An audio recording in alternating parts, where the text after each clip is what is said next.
I'm back in black. Let's get into dyeing. So before we jump into the dye pot or on my table and hand paint some stuff, inspiration can come from a lot of things. So the other night while I was out shopping, I took a picture of my phone. And I thought that was pretty cool. Then the next, maybe a week after that, I found these. Pretty, aren't they? So I might be combining these two. Let's go check it out.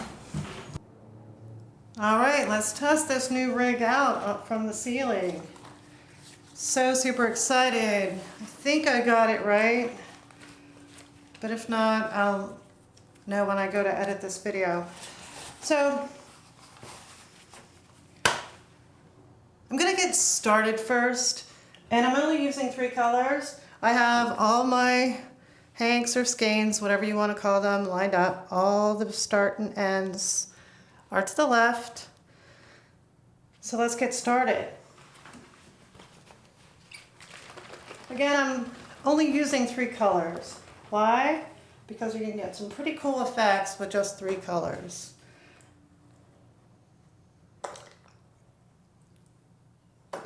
And I'm just saturating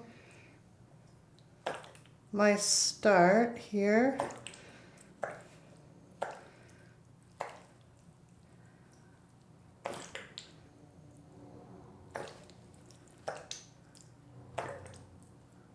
Really well.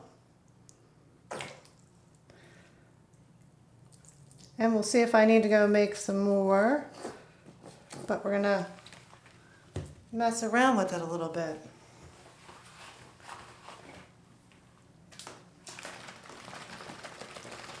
Now I'm just gonna eyeball this. The middle of my section is here, and I'm going to saturate this section.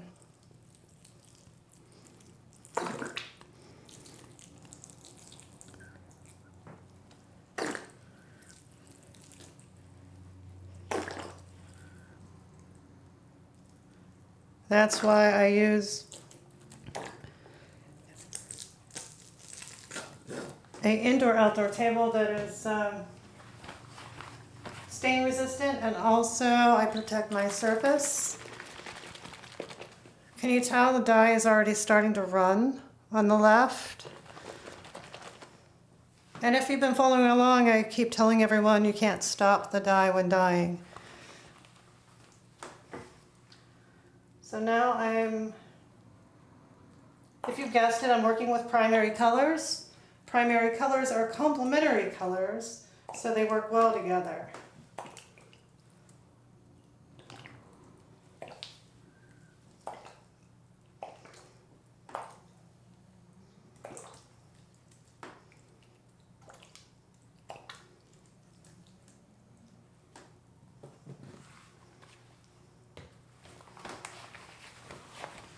And if I would just let this go, these colors would keep on going, as you can tell. See how much dye is in there? When I lift these up.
All right.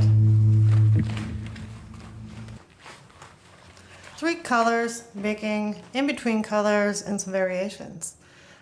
Now it's time to get it in the dye pot and steamed. So there you have it. I can't stress enough about taking precautions when dyeing.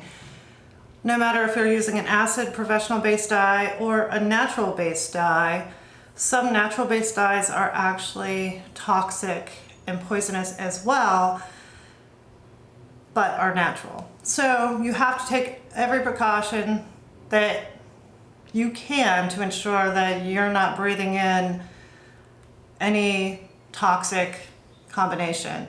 So if you didn't guess it earlier, yes, this is what came out of it.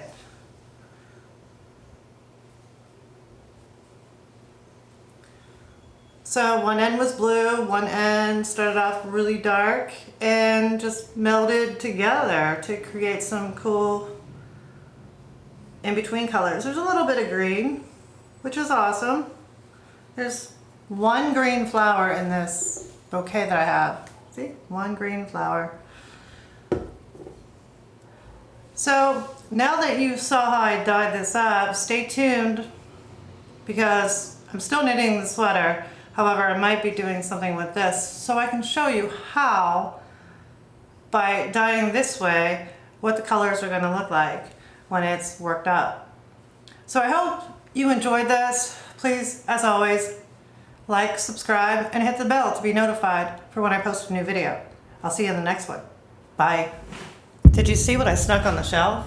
If you haven't guessed it or didn't see it, I'm gonna point it out. It's right here. Guess what this is? You wanna see? You wanna see? I guess it'll be secret yet.